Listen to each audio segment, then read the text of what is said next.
bincang-bincang seru dengan narasumber yang kece. Saatnya Bisikan Lulu. Bisik-bisik asyik, anti julid.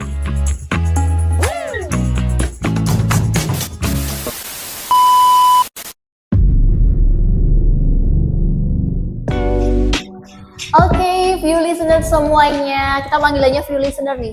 View listeners. Ya, okay. betul. Soalnya kan ada yang dengerin ya dan juga ada yang nonton gitu. Balik lagi di podcast Bisikan Lulu episode ke-23 ya. Dan kali ini kita tuh, ini kayaknya siapa sih ya yang nggak kenal ya? Banyak. Tapi kalau aku mah kenal, ini salah satu idola aku nih, view listener. Awal lagi di bidang public speaking, MC, moderator, wow, semuanya dibabat habis sama beliau ini. Kita kedatangan Kak Farah Farhat. Panggilannya Hai view listeners. Ya, biar akrab gitu, asik. Biar akrab. Oke, jadi di hari ini tuh kita bakal ngobrolin tentang public speaking ya. Tapi ini bukan tentang teori, kita lebih ke santai aja, sharing-sharing gimana behind the scene-nya. Dan gimana sih kata-kata itu bisa merubah mood orang. Mungkin ada yang bisa bikin bad mood ya kan dengan kata-kata kita, dengan kalimat kita. Ada juga yang bikin orang itu makin semangat. Nah, pas banget karena tema kita hari ini adalah berani bicara, berani berpengaruh. Oke, Far, kalau menurut kamu nih, berani bicara itu apa dulu nih? Berani bicara itu menurut aku nggak cuma sekadar kita bersuara gitu ya, terus didengar, tapi lebih tepatnya berani mengungkapkan apa yang ada di isi kepala dan di isi hati kita terkait sesuatu. Oke, tapi kadang tuh kan kayak takut salah gitu nggak sih? Kamu waktu awal-awal itu langsung udah berani kayak gini atau masih ada rasa takut gitu? Bicara kaitannya sama pertanyaannya Lolo, pengalaman pertama aku itu nggak mulus pakai banget. Wow, gimana nih pengalaman pertamanya gimana? Pengalaman pertama untuk tampil berbicara. Walaupun sebenarnya konteksnya nggak yang berbicara pidato gitu ya, tapi di sini tampil aku keluar suaranya gitu ya, menampilkan sesuatu. Waktu itu aku masih TK nih. Waduh, dari Starting point-nya TK banget ya. Bayanganku tuh misal kayak SMA gitu ya. Wow, startnya dari TK malah agak di luar perkiraan ya. Oke, lanjut. Iya. Jadi tuh starting point-nya tuh di TK. Waktu itu aku disuruh lomba membaca surat pendek. Waktu itu Al-Ikhlas. Padahal Al-Ikhlas doang gitu ya. Nah, terus dilatih lah sama Ustadz, itu lancar banget tuh, suaranya keras, semangat gitu ya. Wah, ini dijagokan menang sekali ini. Ketika masuk ke ruang lombanya, dan waktu itu nggak ada gambaran sama sekali lomba itu kayak gimana, karena kan itu pengalaman pertama ya loh. Itu benar-benar aku akhirnya yang awalnya itu suaranya keras, jadi suaranya lirih kayak kita sholat sendirian gitu loh. Bismillah. Gitu karena saking malu, bingung, deg-degan. Terus setelah udah selesai aku lari ke guruku kan, aku meluk guruku, aku nangis karena aku malu, tapi juga aku menyesal. Aduh, kenapa sih penampilanku kayak gini? Orang tua aku kan tahu ya. Ya udahlah. Ya aku paham lah ya, namanya orang tua pasti kayak, gimana kok kayak gini, kayak gitu, kayak gini, kayak gitu. Tapi habis itu aku mulai menata diri gitulah ya, bisa dibilang. Ketika SD akhirnya berani tuh ikut lomba pidato. Oke, kelas berapa tuh? Kelas berapa ya? 1, 2, mungkin 4 atau 5 kali ya. Jadi nggak langsung ya kelas 1 langsung tampil jadi bintang cilik di SD, itu nggak sama sekali. Tetap kayak nggak mau tampil dulu, awalnya kan malu. Tapi setelah kelas 4, kelas 5 udah tuh mulai berani, karena sebenarnya dipilih juga, mau nggak mau ya. Dipilih, terus habis itu aku lomba. Itu pun aku masih yang nggak niat banget gitu loh. Masih bawa teksnya gitu-gitu, nggak yang seniat itu, dan ya hasil nggak menang. SD sama sekali nggak ada kejuaraan yang aku menangkan dalam kaitannya public speaking.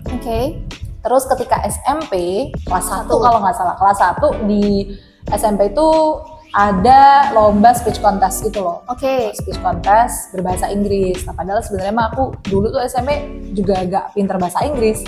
Modal apalan aja gitu loh. Oh iya, oke. Modal apalan sama lihat Google Translate, oke. artinya begini, ya udah aku paham, ya udah aku apalin. Ternyata menang.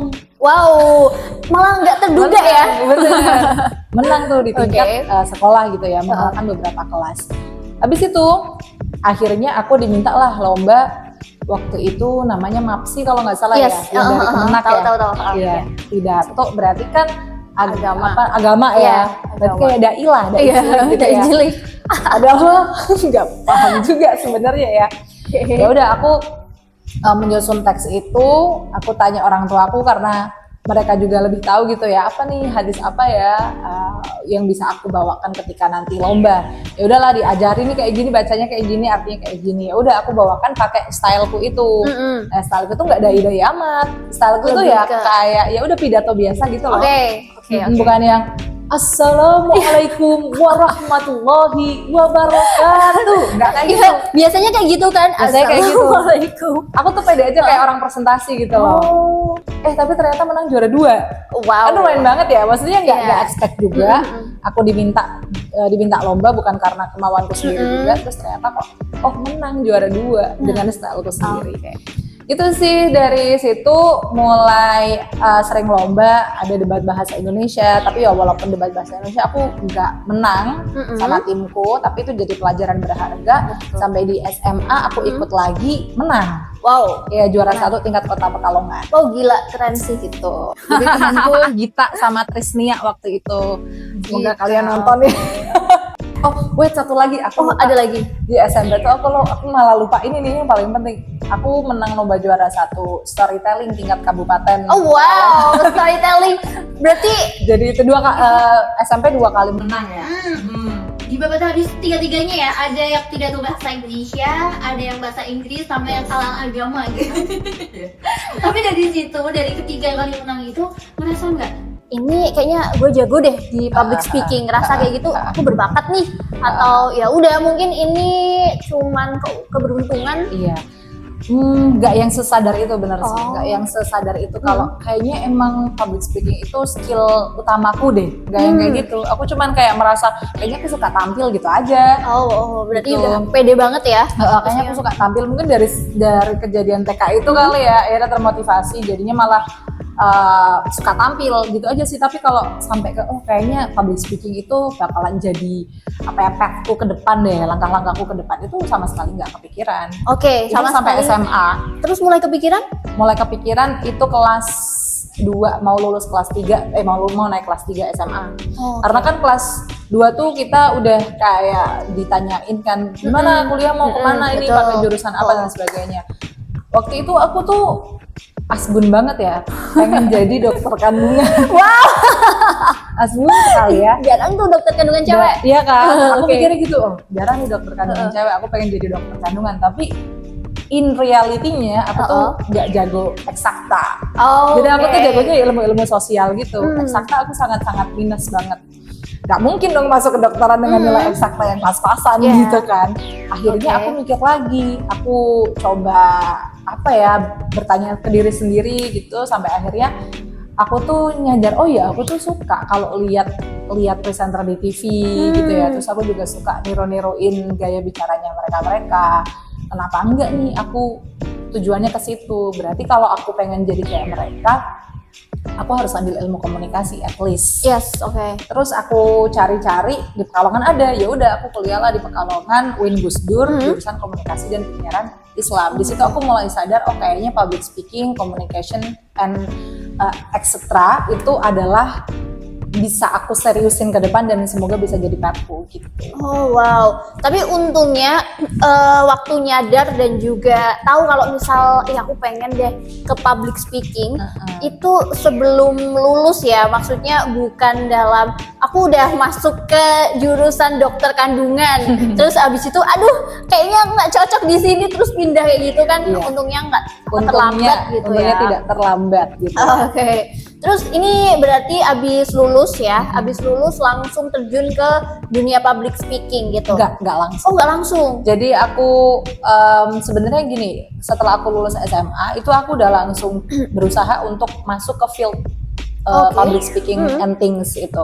Dari mulai masuk ke platform voice over, tapi memang nggak langsung dapet job gitu ya, karena kan memang demonya juga masih asal-asalan banget tuh aku bikinnya. Terus akhirnya aku apply ke salah satu TV lokal, satu-satunya TV lokal, bukan satu-satunya TV lokal di Pekalongan. Iya betul. Nah itu aku nggak diterima tuh. Jadi aku daftar pertama tuh nggak diterima karena aku daftar kan SMA.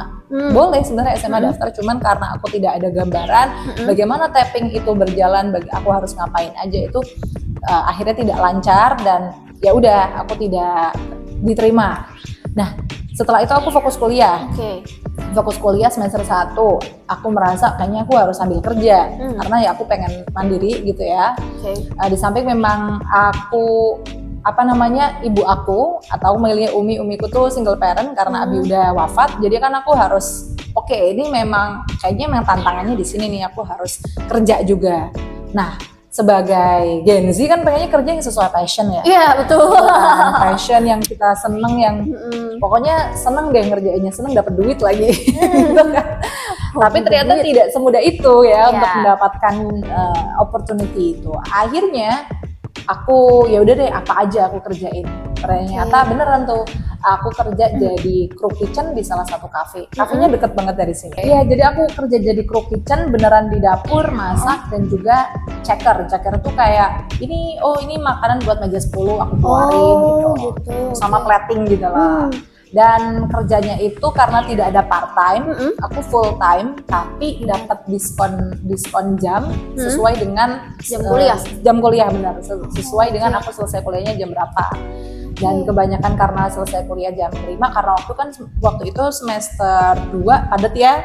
Masih padat-padatnya tuh. Iya, jadi boleh, harusnya kan masuk jam 2 kalau shift malam gitu ya, siang nggak sih? Oh jam 4 shift malam tapi dari sore gitu loh. Kalau kafe kayak gitu. Terus habis itu nggak apa-apa kamu masuk jam 5 atau setengah 6, tapi nanti ya itu dipotong berapa puluh ribu sesuai dengan jam kedatangan kamu. Nggak apa-apa, aku malah terima kasih dong ya. Tapi akhirnya kayak pulang malam gitu terus, dan itu kan di luar passionku banget ya. Ya sangat-sangat struggle lah intinya. Tapi ya udahlah buat pengalaman, masih muda juga. Akhirnya aku jalan itu sesuai kontrak 6 bulan selesai, aku resign dan aku pasrah aja gitu. Aku pokoknya mau resign karena aku merasain nggak ada benefitnya, cuma finansial doang. Selain itu value ke diriku sesuai passionku aku nggak dapat, dan nilai kuliahku jadinya merosot karena aku terlalu capek. Iya sih, emang padat banget kalau gitu. Iya, karena aku capek banget. Akhirnya aku resign dan alhamdulillah aku dapet tawaran nih di salah satu channel YouTube ngomongin tentang MotoGP dan juga sepak bola. Aku jadi voice over talent sekaligus juga jadi presenter tappingnya gitu. Wow, gila. Itu berarti kayak WFH gitu? Enggak, work from office. Jadi aku ke studionya mereka, aku tapping, dan sistem tappingnya tuh aku sendirian. Jadi aku ngatur kamera sendiri. Jadi kayak cuman template, ini ya, kamu taruh kameranya di sini, tinggal play aja, dan kamu semuanya rekam sendiri. Jadi kayak gitu. Baru habis itu mentahnya dikasih editor.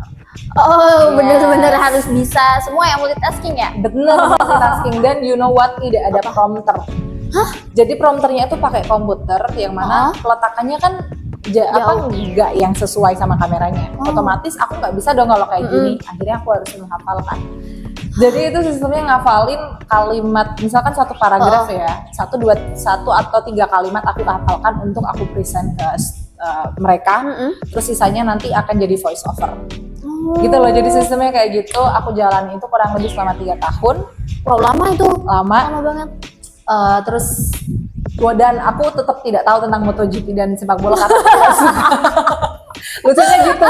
Tapi banyak orang yang taunya aku tuh pinter MotoGP dari viewers mereka, sampai kayak, kamu tahu Lucy Wiryono nggak?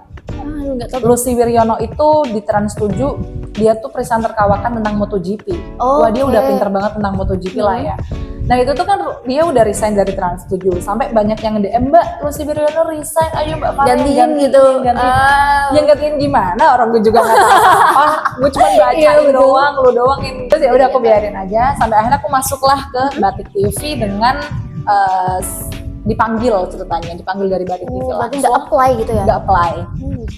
Mereka udah tahu portofolioku melalui media sosial karena ada model dari channel YouTube yang ini. Terus akhirnya aku ditawarin, Mbak Farah bisa nggak bantuin salah satu program Ramadan gini dan alhamdulillah berlanjut dari 2022 sampai dengan 2024 akhir ya, dan aku resign di 2025 karena ingin melanjutkan karir lebih serius di public speaking, training dan juga MC dan moderator. Oke, berarti kan pertama ke presenter gitu ya, voice over. Nah, mulai ke MC dan juga moderator, first jobnya itu yang mana dulu nih? MC dulu atau moderator dulu? MC apa? Enggak, moderator, sorry. Oke. First jobnya moderator, diminta sama salah satu UKM di kampusku yang ngadain seminar online waktu itu masih pandemi. Itu adalah first jobku. Oh, moderator. Sebagai moderator. Gitu ya. Yang kedua, moderator lagi juga di organisasiku sendiri. Himpunan Mahasiswa Jurusan KPI UIN Gusdur, sama waktu itu narasumbernya Kak Daniar Ahri dari CNN Indonesia. Ya, aku tahu. Gitu. Ya itu. Terus banyak job-job yang dari kampus, maksudnya kayak yang sifatnya kebanyakan memang pro bono ya, mahasiswa sendiri. Tapi ya senang banget karena alhamdulillah dapat kesempatan, bisa bikin portofolio dan bisa ngerasain MC beneran gitu ya. Nanti kan di situ banyak evaluasi yang aku dapet dan itu modal besar banget sampai akhirnya aku bisa jadi profesional MC dan juga moderator seperti sekarang. Lu belajar sendiri waktu itu? Yes, belajar sendiri. Nggak ikut kelas? Kalau ikut kelas, iya, aku pernah ikut kelas public speaking, tapi secara teknis tentang MC dan juga moderator, aku belajar dari role modelku yang aku lihat di YouTube, di banyak ya role modelku, tapi salah satu yang bisa aku sebutin Marissa Anita. Marissa Anita dan Daniar Ahri, one of them, dan juga banyak banget sebenarnya, tapi yang paling top of mind adalah Marissa Anita. Itu nasional. Kalau yang internasional gitu? Kalau internasional ada nggak ya? Nggak ada sih sebenarnya. Kalau internasional aku kayak melihat sekelebat aja gitu loh. Ini kayaknya bagus. Tapi kalau secara personal, misalkan kayak Oprah Winfrey gitu ya, enggak sih. Tapi pertama kali dapet job yang di luar organisasi atau apa itu gimana tuh? Pemkot kali ya. Jadi sebenarnya sih kalau dibilang di luar kampus itu aku pernah dapet job pertama kali dari Bank Indonesia. Tapi kan karena aku dulu dapat beasiswa Bank Indonesia. Aku masuk ke organisasinya. Terus aku pernah ngelit salah satu acara di organisasi itu. Pihak Bank Indonesia suka. Akhirnya aku dihubungin, ini ada Sampan Digifest. Sampan itu Sabta Mitra Pantura, eventnya mereka untuk mengakomodir para UMKM di sepanjang Pantura. Eventnya besar banget. Gimana waktu itu di hotel di Tegal. Di Tegal, Itu cuman kan karena ada ini ya, karena aku masih mahasiswa dan tadi dapat beasiswa. Jadi mungkin itu bisa dibilang nggak yang di luar banget gitu loh. Tapi kalau yang benar-benar di luar banget as a professional dari pemerintah kota Pekalongan. Aku ingat. Sorry. Aku sorry ya. Ingatannya ya agak aneh. Ini di acara Duta Wisata. Tahun berapa tuh? Tahun 2022. Abis COVID ya? 2022 atau 2023 ya? 2022. Ya abis itu nggak sih? New normal gitu kan ya? Iya, benar-benar. New normal. Nah itu kerennya juga, wah tiba-tiba dapet job as a moderator di debat. Itu aku yang wah keren nih, ini kayaknya aku pertama kali tahu itu tahun berapa ya benar? 2024 kan pemilu kemarin. Deh. Kayaknya kamu juga pernah jadi dosen gitu nggak sih di kampus kamu sendiri? Iya betul. Nah itu gimana tuh ceritanya? Jadi ada yang namanya dosen praktisi, diambil dari para praktisi di bidangnya. Kayak Prilly ya? Oh iya betul ya. Oh my god, Prilly. Tapi kalau dulu kan kalau aku ya karena satu mungkin karena ada ikatan alumni, yang kedua aku punya background presenter. Oke. Dan di jurusanku itu, yaitu komunikasi dan penyiaran Islam, ada satu mata kuliah namanya newscasting, yaitu belajar tentang bagaimana menjadi penyiar berita dan menjadi reporter. Karena aku punya background itu di Batik TV, maka dosen waktu itu Bu Vicky Mazaya selaku Kaprodi meminta untuk boleh nggak Mbak Farah dibantu mahasiswanya untuk belajar tentang presenter, news anchor, reporter melalui mata kuliah newscasting. Dan itu selama 1 semester aja sih sebetulnya. 1 semester. 1 semester di semester genap, semester 6. 1 minggu berapa kali tuh? 1 minggu aku ngisi 3 kelas. 3 kelas. Nah itu berjalan 2 semester gitu ya. Nah kalau ini udah nggak ada kelas lagi sih. Gak tahu kalau tahun depan masih dibutuhkan lagi, aku siap-siap aja. Iya. Gitu. Keren banget sih. Oke, kalau semisal menurut kamu nih, sebenarnya orang-orang harusnya aware tentang public speaking itu harusnya mulai di umur berapa? Sejak sedini mungkin. Sedini mungkin. Tapi kalau di sini sendiri nih, mungkin kita ngomong di Pekalongan ya, di Batang, Pekalongan dan sekitarnya, itu udah banyak belum sih anak muda yang aware terhadap public speaking? Sebetulnya sejauh yang aku lihat gitu ya, di seminar-seminar gitu ya, aku ngisi di sekolah SMA, aku ngisi di SMP, bahkan juga SD. Alhamdulillah tuh antusiasnya bagus. Antusiasnya bagus sekali. Tapi mungkin aku tidak tahu kalau di luar itu. Karena sepanjang yang aku lihat memang sampai saat ini pun banyak yang tanya-tanya ke aku gitu ya, Kak gimana sih caranya biar bisa public speaking, biar grogi. Berarti itu kan tanda yang bagus kalau mereka tuh care. Iya betul. Sebenarnya mereka sudah care, pakai banget.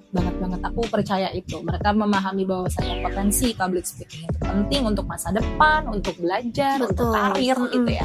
Dan mereka memulai itu dengan tanya-tanya melalui Instagram aku, by DM gitu ya. By DM atau mungkin juga melalui Speak School Indonesia, melalui nanya-nanya kelas privat bagaimana dan lain sebagainya, webinar gimana dan lain sebagainya gitu sih. Dan alhamdulillah antusiasnya sampai sekarang masih sangat bagus. Aku bisa bilang kalau awareness mereka tentang public speaking bagus.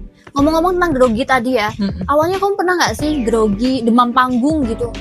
Pernah nggak waktu awal-awal? Atau sekarang udah? Iya. Aduh enggak, sampai sekarang aku tetap grogi. Oh tetap grogi? Iya, aku pernah itu. Pernah ngelihat story kamu yang di Aduh, iya, di salah satu convenience store. Iya, itu ya berarti salah satu cara kamu buat mengatasi demam panggung atau deg-degan gitu? Atau biasanya ngapain? Yes, betul. Itu salah satu cara untuk mengatasi perasaan tidak siap. Ya, sebenarnya kan deg-degan itu adalah hasil dari sesuatu. Nah, sesuatunya itu kan atau penyebabnya bisa dari banyak hal. Nah, kalau aku memang kebanyakan ya ya semuanya tentang persiapan aja. Maka untuk bisa membuat aku siap ya aku akan persiapan sebelum tampil dan itu harus terus dilakukan seperti itu. Gitu. Nah, salah satu caranya begitu, harus latihan dulu. Biasanya preparean itu hamin berapa tuh? Mulai preparean?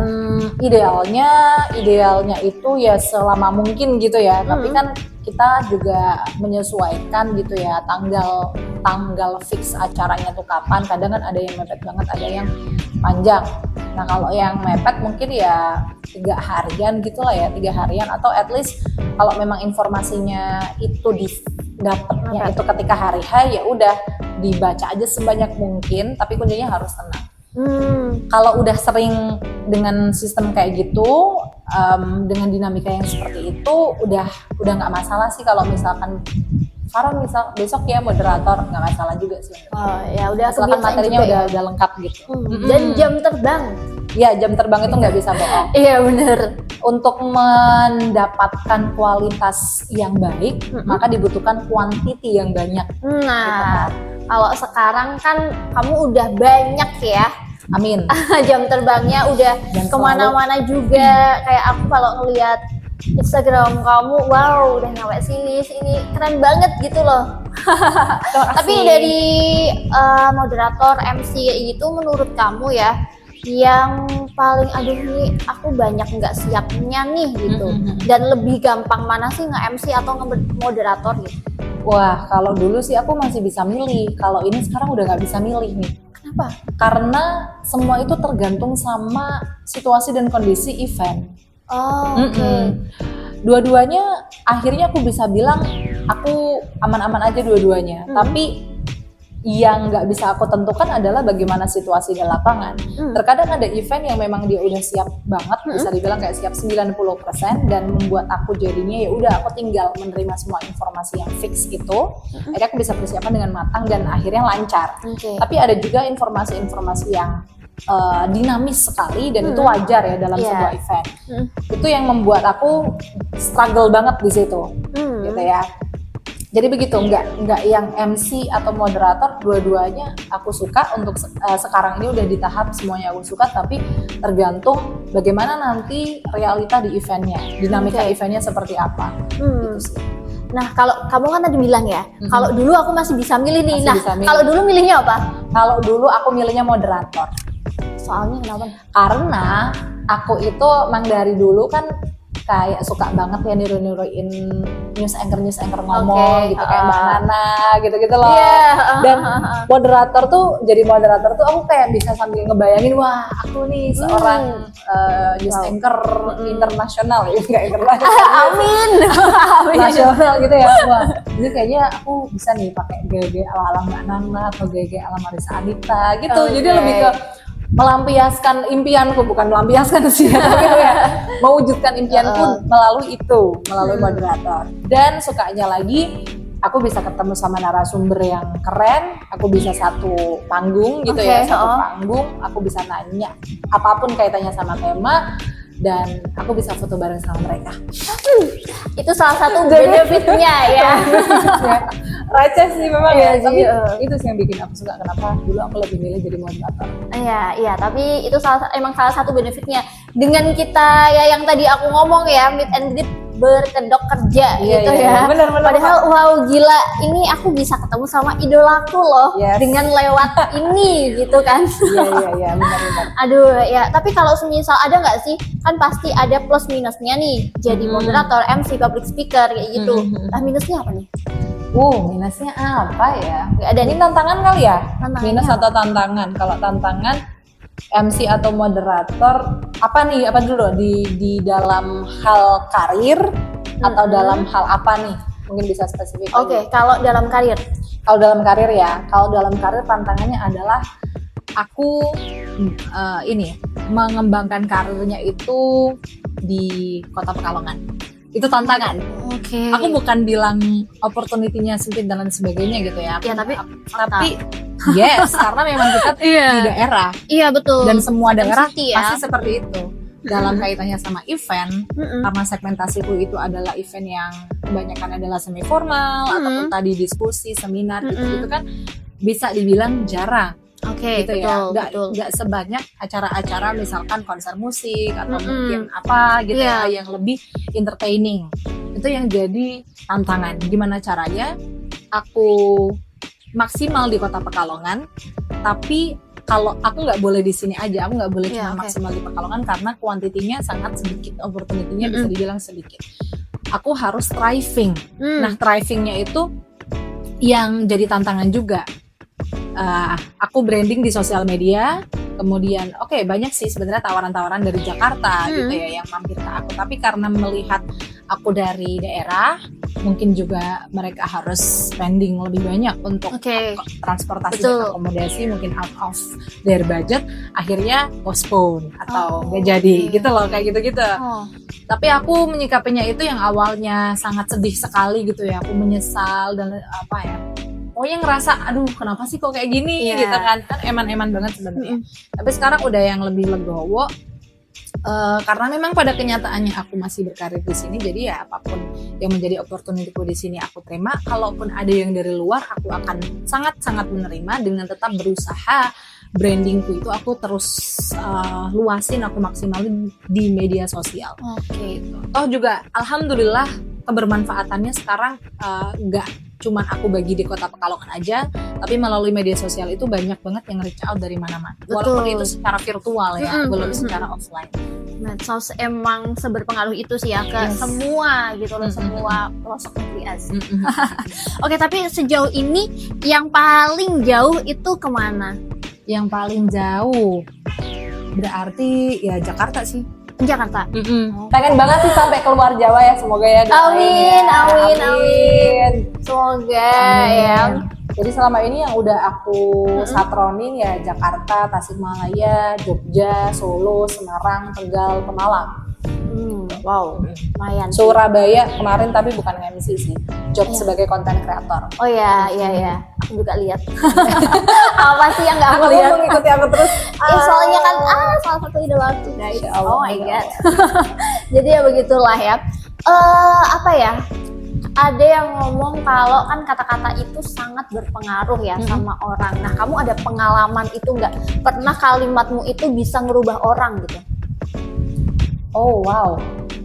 Secara spesifik kalimat yang mana mungkin aku nggak bisa nggak bisa inget. Tapi sejauh yang aku lakukan dari seminar ke seminar, dari acara ke acara, dari sosial media, dari setiap konten, ada beberapa pesan yang masuk. Dia bilang dia terinspirasi gitu ya. Kak Farah, aku doain ya biar bisa jadi kayak Kak Farah. Iya betul Nah, lah. Doain aku juga Satu. dong. Amin. You're the best, you're on the track. Terus dari kalimat itu aku merasa wah, ya apa ya, kayak speechless aja gitu, nggak bisa bereaksi apa-apa. Tapi seneng banget. Cuman aku berdoa ya Allah, semoga emang apa yang saya lakukan selama ini tuh betul-betul kasih dampak positif. Dan semoga ini adalah salah satu tandanya. Dari yang mereka termotivasi, semoga mereka akhirnya bisa melakukan hal yang mereka sukai itu dalam kaitannya sama public speaking, merealisasikannya. Dan aku cuman berdoa ya Allah, mudahkanlah jalan mereka gitu, untuk bisa sampai di titik yang seperti saya sekarang rasakan atau bahkan lebih dari ini. Tapi ya, emang kan kekuatan kalimat, kekuatan kata-kata itu gede ya. Kayak yang tadi aku bilang, kadang bisa bikin orang bad mood atau makin semangat. Tapi menurut kamu nih, berpengaruh juga nggak sih terhadap siapa orang itu gitu? Iya, setuju banget. Ada satu kata-kata dari Pak Ari Ginanjar, founder ESQ Communication, ESQ salah satu lembaga pelatihan yang aku ikutin untuk sertifikasi public speaking itu bilang kalau sebelum pesannya itu diterima, orangnya harus diterima dulu. Nah, itu memang real banget sih. Kayak misalkan gitu ya, ada orang ngomong tentang kesehatan dan dia backgroundnya dokter, orang yang dengerin akan percaya. Tapi kalau ada orang yang ngomongin kesehatan tapi nggak punya background apapun terkait medis, dia cuma orang asal-asalan yang nggak tahu dari mana, ya orang nggak bakalan percaya juga. Gitu. Jadi kekuatannya di situ. Ditambah bagaimana cara dia menyampaikannya. Nah, menurut kamu nih lebih penting mana cara menyampaikan sama pesan yang disampaikan? Itu semua tuh intertwine, jadi kayak rantai yang gak bisa keputus gitu. Harus ya selaras ya. Yes. Jadi ada yang namanya vokal, verbal, visual lah bisa dibilang gitu ya. Nah, verbal itu bisa kita katakan pesan. Nah, pesan itu bakalan nyampe dengan baik apabila vokal sama visualnya itu bagus. Maksudnya visual tuh cara nyampeinnya, gestur, ekspresi, kemudian vokal, suara yang dia katakan itu atau vokalnya itu berarti kelantangan suara, mungkin intonasinya itu baik, sesuai sama konteks, itu akan jadi lebih mudah disampaikan. Jadi walaupun presentasinya sebenarnya verbal itu 7% doang nih dalam public speaking. 7%? Yang kan paling dikit ya, paling dikit. Tapi nggak boleh disepelekan. Kalau 7% ini kita nggak maksimalin, ya kita jadinya omdo aja gitu.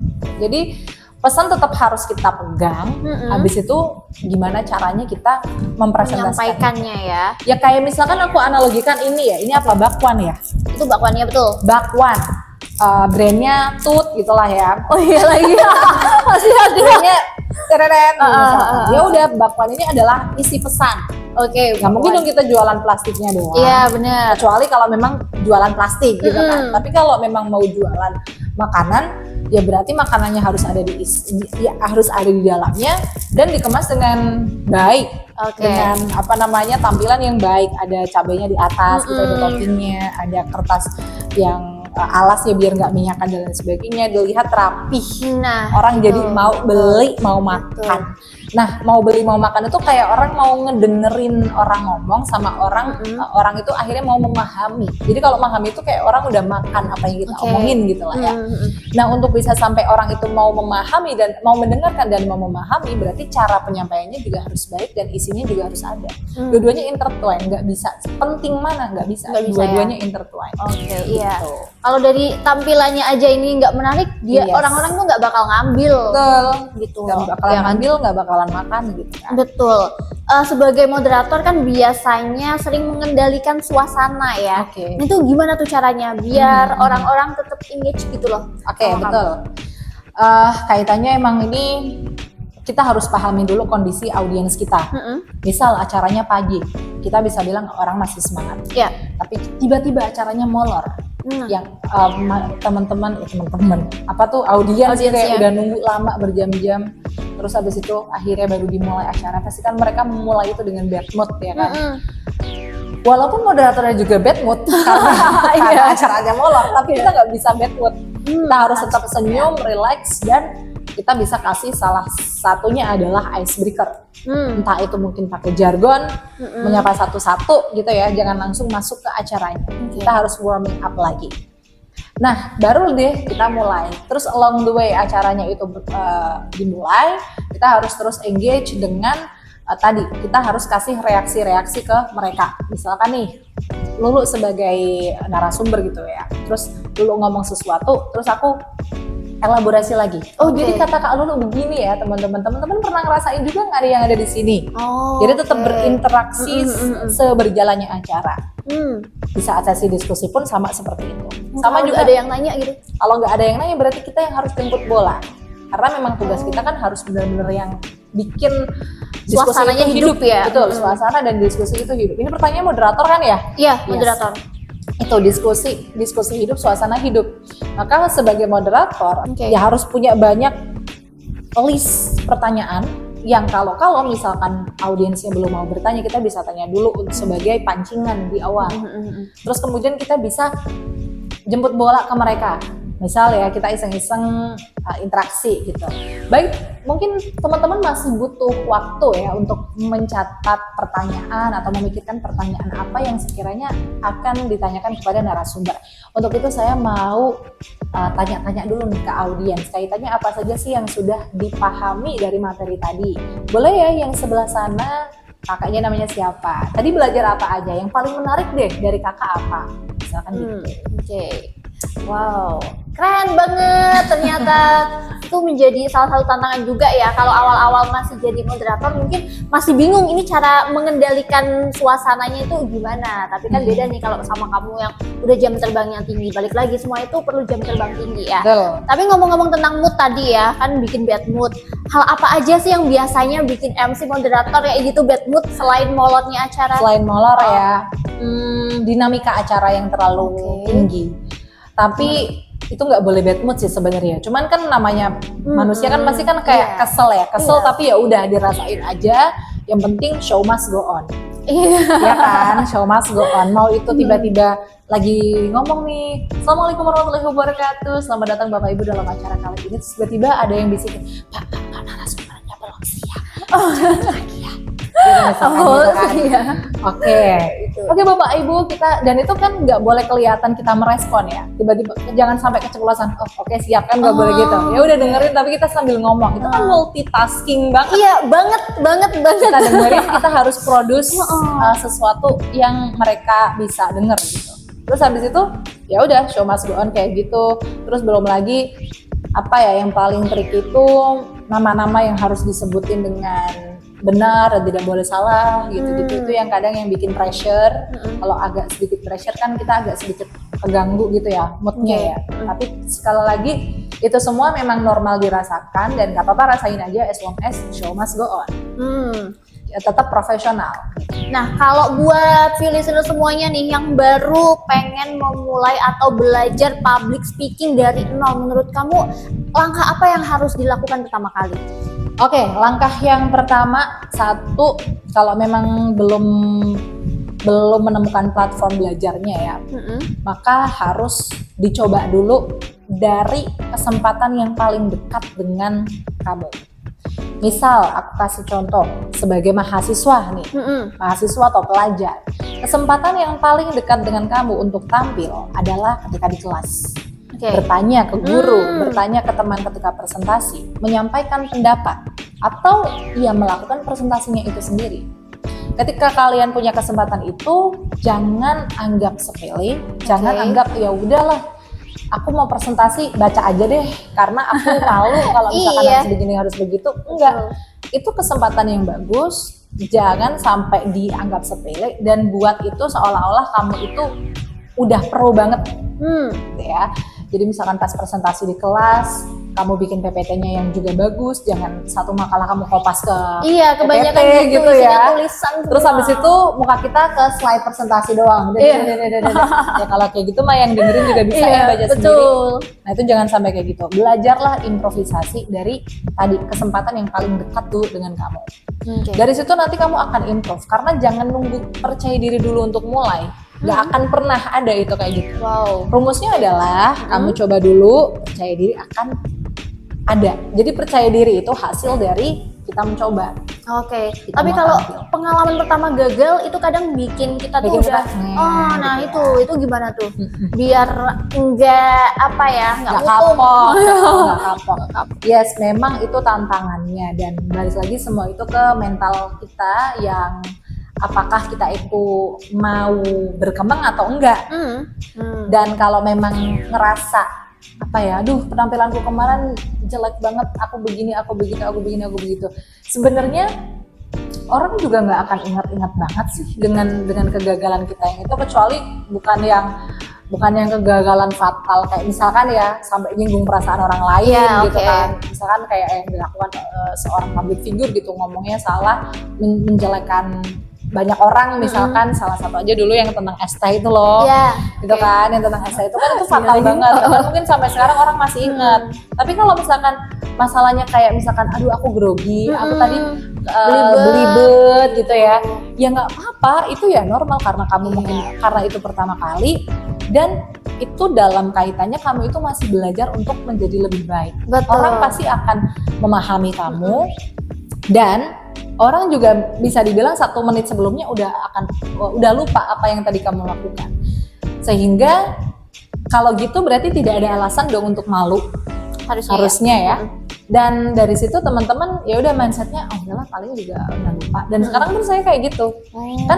Kalau sampai sekarang pasti ada gitu ya kesalahan-kesalahan yang pasti akan terus ngikut gitu di setiap penampilan.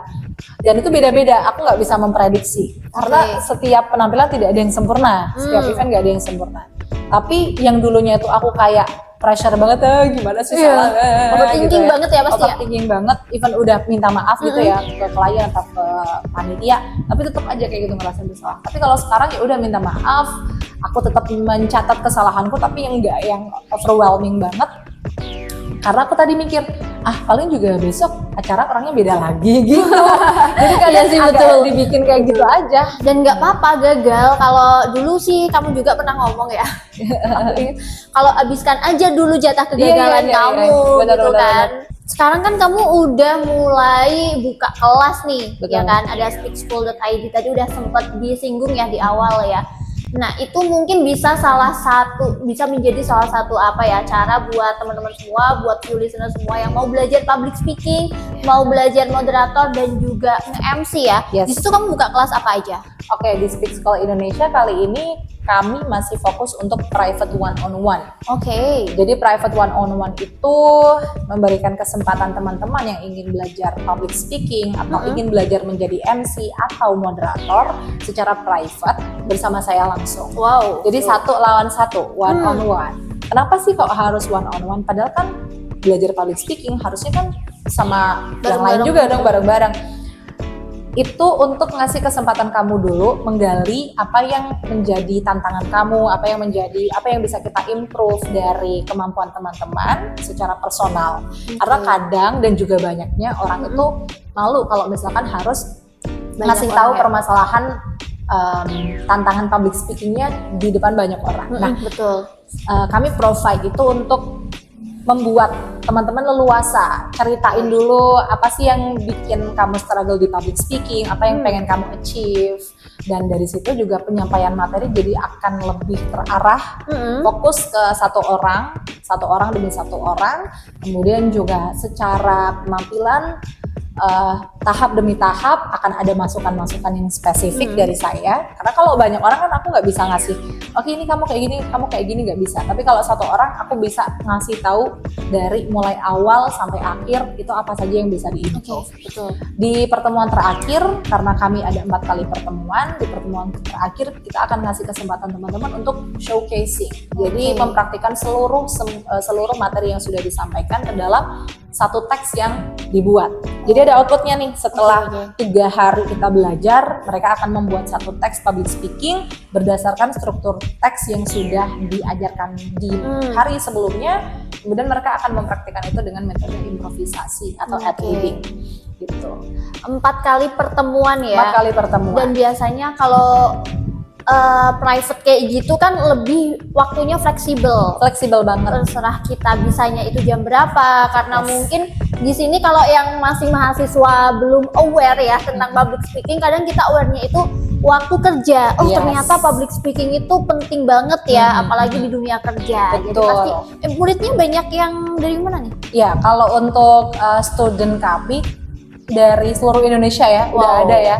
Ada yang dari Sumatera, Kalimantan gitu ya. Terus juga di provinsi yang ada di Jawa.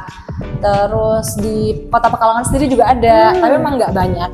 Kebanyakan memang dari luar ya, malah ya, dari luar Pekalongan gitu. Betul, dari luar Pekalongan, dan kebanyakan memang itu tadi profesional yang sudah masuk ke dunia kerja dan dituntut oleh pekerjaannya untuk bisa meningkatkan skill public speakingnya itu.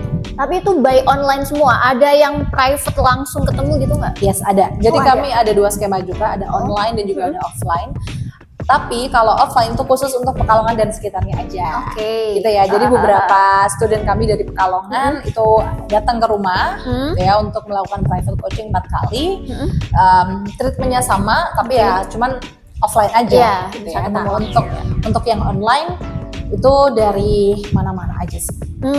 Ini dari kapan nih Speak School Indonesia nih? Speak School Indonesia itu berdiri berarti 2024 awal ya. 2024 awal. Yes, 2024 awal. Kalau idenya sih 2023-an gitu udah ada, kayaknya aku mau bikin ini deh.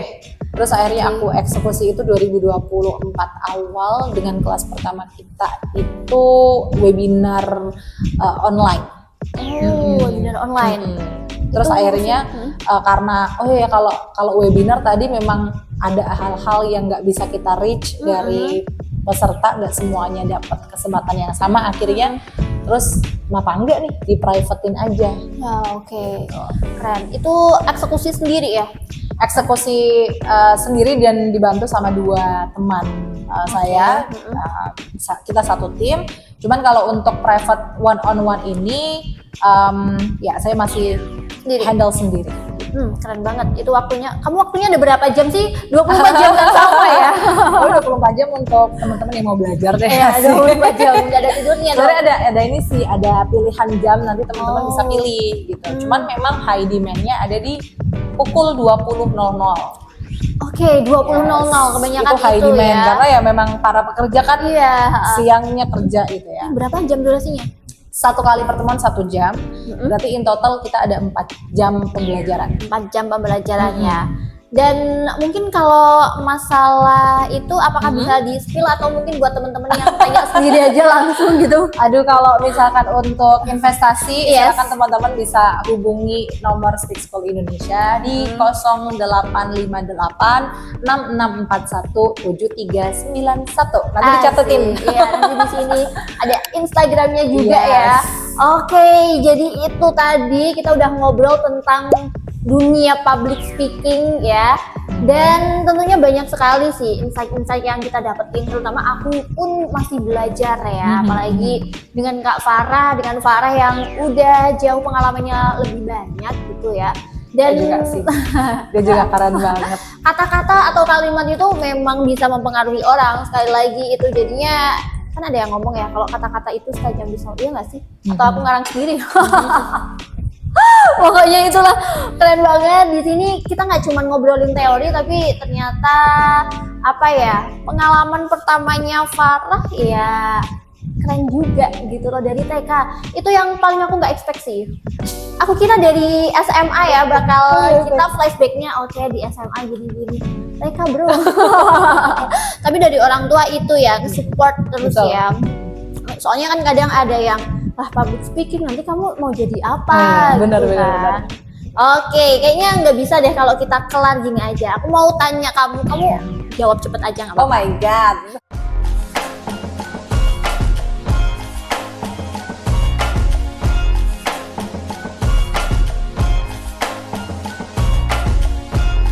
Kalau satu kata yang bisa bikin audiens kamu itu langsung fokus, apa kata favorit kamu, Far? Public speaking untuk semua. Wow, itu. Yang itu bisa bener-bener langsung bikin Iya. fokus itu. Jadi aku biasanya pakai jargon public speaking untuk semua. Karena filosofinya adalah public speaking itu memang untuk semua field. All of us. Yes, betul. Teller bank, Iya, dokter, arsitek, dan lain-lain. Penting banget ya itu ya. So, public Oke, speaking untuk kita lanjut. Pilih mana nih? Lebih gampang bikin orang ketawa atau bikin orang terharu? Wow. Dua-duanya susah sih. Oh, susah. Dua-duanya susah banget. Karena itu emosional ya. Tapi mungkin haru lebih susah. Oh, terharu lebih Terlalu susah. susah. Berarti iya kan ngebadut lebih gampang. Walaupun sebenarnya yang ketawa kadang diri kita sendiri. Tapi ya udahlah ya. Iya betul. Oke, kalau kamu lagi grogi parah nih biasanya ngakalinnya gimana? Kalau lagi grogi, aku tanya ke diri sendiri penyebabnya apa. Kemudian kalau penyebabnya itu bisa aku tangani, maka aku fokus ke penanganannya. Misalkan ya penyebabnya aku, aduh kayaknya aku masih kurang persiapan ya, berarti aku akan lebih banyakin persiapan, aku fokusin ke situ. Oke. Makanan favorit kamu apa? Banyak. Aku suka semua makanan. Kalau es krim gitu? Enggak. Aku suka es suka. krim sih, tapi ya udah suka semuanya. Apa Oke. ya? Oke, mungkin karena aku orang Pekalongan, soto tauto. Wow. Gitu aja kali ya, soto tauto gitu aja lah. Aduh, kalau soto tauto aku bingung deh. Ya udah ini aja deh makanannya. Kalau public speaking itu digambarin sebagai makanan, menurut kamu jadi makanan apa nih? Oh my god, it's so hard question. Apa ya? Makanan. Oh. Apa ya? Akan menjadi Yang harus ada ininya sih. apa? Harus lengkap sih. Harus lengkap. Gini misalkan ya, ngomongin soto tauto. Diawali dengan gorengannya dulu sebagai appetizer. Public speaking itu harus ada pembukaan yang menarik. Oke. Maka appetizer harus menarik, let's say gorengan. Oke. Terus pesannya adalah si soto tauto itu sendiri. Ini absurd banget gak sih? Absurd gak sih gue? Enggak sih, pesannya itu adalah soto tauto itu sendiri. Karena itu adalah main course-nya. Jadi harus enak, harus sedap, harus ngaldu, harus lekoh gitu ya, harus pedas. Terus abis itu diakhiri dengan minum es teh. Apa ya? Enggak. Minum, dessertnya apa ya? Dessertnya apa ya? Yaudah kita katakan es cincau, es cendol ya. Jadi harus ada makanan pembuka, makanan itu sendiri, dan minuman sebagai penutupnya. Nah, closing public speaking itu juga harus berkesan. Nggak cuman wassalamualaikum kelar, tapi harus ngasih pesan yang mendalam. Calling to actionnya harus jelas. Betul. Dan dari calling to action itu kita bisa ngukur. Mereka kalau paham sama calling to actionnya, melaksanakan calling to actionnya, berarti public speaking kita berhasil. Nah, itu closingnya itulah es cendolnya itu gitu ya. Oke. Terus Dan ya udah, itu sepaket makanan dan juga minuman yang bisa aku ibaratkan sebagai public speaking yang powerful. harus komplit berarti ya. Harus komplit. Oke, ini mungkin pertanyaan terakhir nih. Apa ya? Mikir dulu. Kalau dari kamu kasih rating ya, Oke. dari 1 sampai 10 menurut kamu seberapa fun sih jadi full time public speaker kayak kamu ini, MC, moderator dan segala macamnya? Aduh, fun banget. Aku bisa melakukan hal yang aku sukai, bermanfaat, dan aku bisa invest di skillku. Jadi sangat-sangat amat fun. Yang paling fun sih ketika aku bisa menyalurkan apa yang aku sukai ke orang-orang yang memang butuh skill itu juga. Gitu sih. Jadi kayak kesukaan kita, skill kita itu ketemu sama demand yang pas gitu, permintaan yang pas atau kebutuhan di masyarakat itu kita klop. Tapi kalau dibandingin sama tadi ya tantangannya, berarti tetap ratingnya berapa nih? 1 sampai 10? Oh ya, rating ya. Oh my god, sama tantangannya juga. Mungkin aku bisa bilang karena kan tantangan itu ya bisa dijalani ya, bisa dilalui, aku yakin 9,5, 5 minus 5-nya tadi buat tantangan. 9,5. Kirain tetap 10. Oh, 0,5 berarti ya tadi ya. Minus 0,5-nya untuk tantangan. Jadi 9,5. Tantangannya dikit banget ya. Tantangannya dikit banget karena memang sesuka itu. Karena kan kalau orang udah suka, tantangan mau dikasih seberapa banyak, kita tetap suka. Kita akan melihatnya adalah kesukaannya itu. Iya sih, betul. Oke, terima kasih Far udah menyempatkan waktunya ya buat datang di sini di tengah kesibukannya. Yang abis ini pun ada acara lagi ya? Acara ada di rumah sih, tapi lebih mempersiapkan untuk acara berikutnya gitu. Nah itu ada kegiatan. Semoga buat untuk view listener semuanya nih yang lagi pengen memulai ke dunia public speaking atau memang udah mulai nyadar ya sepenting itu ya ternyata public speaking, ya mulailah dengan hal-hal kecil bisa ya, kayak tadi aktif di kelas, presentasi dan lain sebagainya. Dan kalau misal kamu tuh dapet kesempatan ya udah ambil aja, kalau misal gagal pun masih bisa kita perbaikin kok, dan jangan jadikan kegagalan itu, abis gagal kamu jangan menyerah, intinya gitulah ya. Oke, terima kasih semuanya, karena memang kata-kata dan kalimat itu bisa berpengaruh gede sama orang lain, terhadap orang lain gitu. Makanya kenapa berani bicara itu, kita berarti berani mengambil pengaruh begitu. Terima kasih semuanya untuk view listener yang sudah menyaksikan podcast Bisikan Lulu episode ke-23, dan see you di episode berikutnya. Bye bye.